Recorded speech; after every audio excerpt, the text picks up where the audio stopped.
I'm English, my dad is Irish, I drink a lot. That's how it works. I drink to self-medicate. I self-medicate with booze, which sounds awful, but I used to use sugar. Like if I felt bad, I'd eat loads of sugar. That's far worse, because that becomes a downward spiral of guilt. You know? Like I've eaten an entire cake in public. It's embarrassing. You know, everyone's looking at you. You know, the wedding's ruined. But like... but alcohol just brings a fucking carnival atmosphere to a panic attack. It really does. I'm a big fan. I've been drinking a lot recently, mainly to forget, because I recently broke up with my long-term girlfriend. Which is, oh, thank you. I mean, I did it. So people don't have as much sympathy when you do it. I mean, some people do. Some people say in many ways it's actually harder for the person who dumps. That's what I mean, it isn't. In many ways, it's harder for the murderer. Like, there's no way. It's still tough, though. Still tough. 5 years we were together. 5 years, and I was the one who quit it. I was the one who made the decision to quit, and I'm a stubborn man. I've never quit anything in my life. Nothing. I've still got all my shares in Blockbuster. I'm not letting any of this go. 5 years. But we reached a point we realised we were very different people, you know, very different people, which is also very different to how you imagine. Like, you look at me, you maybe think I go out with a certain type of person. She wasn't really like that. I mean, you look at me, you probably think I've just drawn some tits in a shoebox. I'm calling it my girlfriend. It's not it either. But I don't know. There's a couple of things she said to me towards the end of the relationship that maybe summed up where we were. A couple of things. I'll say them to you now. The first one, I don't know why I'm telling you this, but it's Canada. I don't mind. I'll tell you. She said, "You're not sorry you did it, Sean. You're sorry you got caught." Yeah. No, I hadn't cheated on her. No, I'd wiped her yogurt lid on the cat. But you know what I mean? It's just...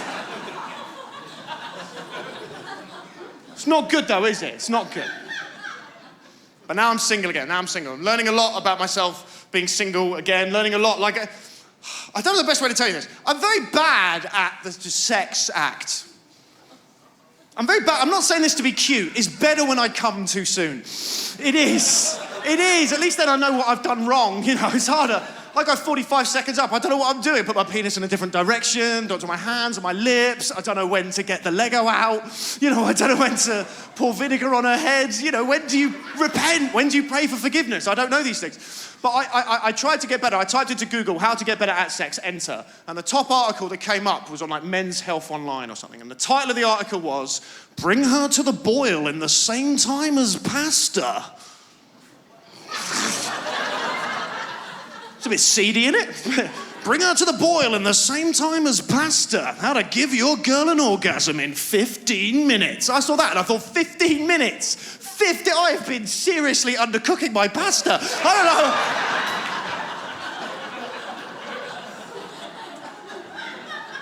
Tortellini's a 2-minute job. I don't know what I'm doing.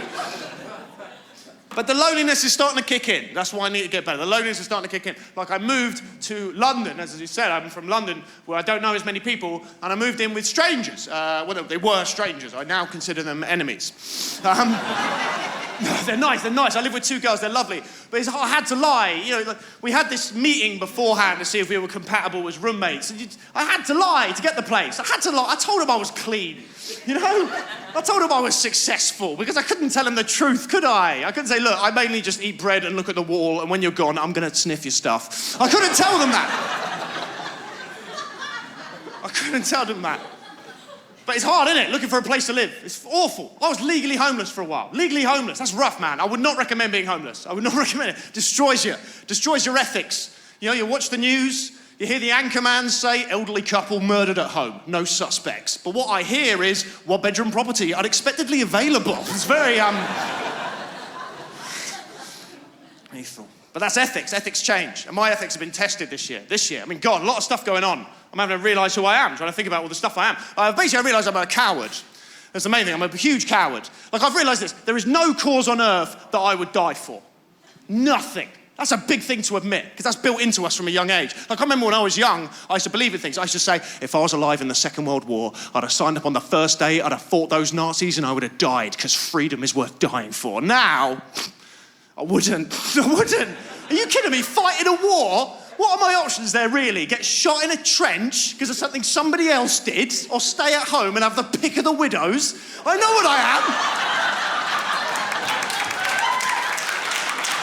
Are you mad?